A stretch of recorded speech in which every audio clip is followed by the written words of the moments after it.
আজকে আমাদের স্টুডেন্টের সিপিইউ রিবোলিং ক্লাস।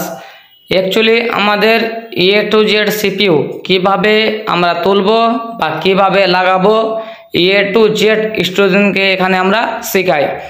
আর স্টুডেন্ট কিভাবে তুলতে গেলে যে এক চান্সে যেন আইসি রিমুভ হয়ে যায়, কোনো প্রকারের যেন আইসি ড্যামেজ যেন না হয়, বা আইসি তোলার পরে আমরা কিভাবে রিবোলিংয়ের যে টেকনিক আছে যে আমরা কিভাবে আমরা দেখাই যে এক চান্সে যেন রিবোলিং করতে পারে, বা কোনো ধরনের বা কোনো প্রকারের আমাদের যেন স্টেনসিল যেন না ফুলে।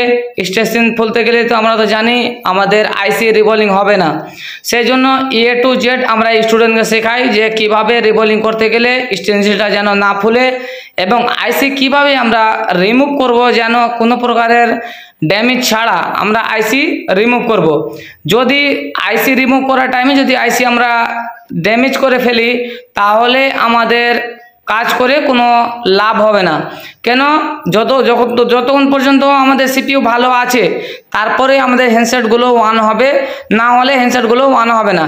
কিন্তু অ্যাকচুয়ালি মেন আমাদের মাস্টার সিপিইউ আছে, সেই জন্য অ্যাকচুয়ালি আমাদের সিপিইউ এবং এমএমসি বা ইউএফএস বা পাওয়ার আইসি অ্যাকচুয়ালি আমাদের যেন পারফেক্টভাবে যেন ঠিক সবসময় যেন থাকে। তো আমরা কীভাবে এখানে টেকনিক আমাদের আছে বা টেকনিক অনুযায়ী আমরা যে এখানে কাজ শেখাই, যে আমাদের যে কোনো আইসি যে ওয়াল আইসি আমাদের এখানে শেখানো হয়, ব্ল্যাক পেস্ট থাকুক, নন ব্ল্যাক পেস্ট থাকুক বা ডাবল টেকার আইসি থাকুক, A to Z আইসি লেভেলের এখানে কাজ শেখানো হয়। আপনারা নিশ্চিন্তে আসতে পারেন DM মোবাইল ট্রেনিং সেন্টার।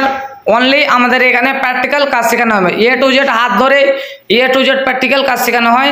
আপনারা নিশ্চিন্তে আসতে পারেন DM মোবাইল ট্রেনিং সেন্টারে।